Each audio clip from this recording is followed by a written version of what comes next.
Hello दोस्तों, नमस्ते, आदाब, सत श्री अकाल from the SD swine breeders. दोस्तों, आज का हमारा इन्फॉर्मेशन का टॉपिक है कि क्री फीड क्या है, पिगलेट्स को क्री फीड कब शुरू करनी चाहिए, कैसे करनी चाहिए और उसमें क्या क्या देना है, सारी महत्वपूर्ण बातें। तो चलिए शुरू करते हैं।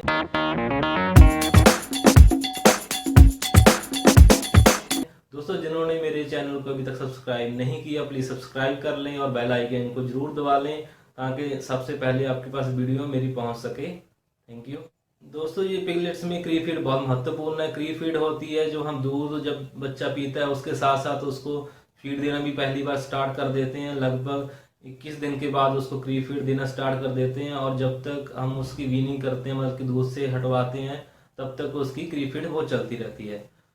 दोस्तों, क्री फीड देने के काफ़ी सारे फायदे हैं क्योंकि बच्चों का अभी तक जो बॉडी बिल्डअप नहीं हुई होती, लीवर भी अच्छे से डाइजेस्ट नहीं कर पाता। आप उसको अगर बड़ों की फीड दोगे, उसकी माँ के साथ फीड दोगे तो वो काफ़ी प्रॉब्लम हो सकती है, उसकी लीवर इशू हो सकता है, उसकी डाइजेशन की प्रॉब्लम हो सकती है। तो आप कभी भी उनको माँ वाली फीड साथ में मत दो, उसको अलग से डालो और पिगलेट्स को अपनी क्री फीड अलग से डालो।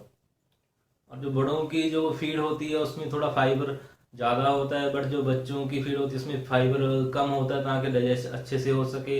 और उनकी जो क्री फीड है उसमें mineral mixture, vitamin and proteins की मात्रा ज़्यादा होती है। क्री फीड का ये भी फायदा रहता है कि जब तक आप उसकी वीनिंग करते हो, दूध से हटाते हो, तब तक वो अच्छे से खाना सीख जाते हैं और उनका लीवर भी अच्छे से डाइजेस्ट करने लग जाता है। क्री फीड देने से बच्चे बड़े होकर 26% फीड ज़्यादा खाएंगे। अगर वो आप क्री फीड नहीं यूज़ करोगे तो वो बाद में फीड भी कम खाएंगे, उनकी ग्रोथ भी कम रहेगी। और इसलिए आपको ये ग्रोथ बढ़िया करने के लिए, ज़्यादा करने के लिए ज़रूरी है। ये इसलिए होता है क्योंकि एफसीआर है, जो फीड कन्वर्जन रेशियो है, वो उसकी ज़्यादा हो जाती है क्री फीड देने से। अब बात करते हैं कि उसको कैसे देना है। जो क्री फीड है उसको थोड़ा बारीक होना चाहिए, पाउडर की तरह। और उसको जो है, जो उसमें आप सोया डाल रहे हो वो बिल्कुल रोस्टेड होना चाहिए, बिल्कुल कच्चा मत डालो ताकि डाइजेशन की प्रॉब्लम ना आए। आप स्टार्टिंग में 50 ग्राम से शुरू करो और धीरे धीरे बढ़ाते बढ़ाते आप उसको नेक्स्ट वीक 100 ग्राम कर दो। ऐसे करते करते जब तक आप उसको दूध से हटाओगे तब तक वो अपना 500 ग्राम तक खाना सीख जाएंगे।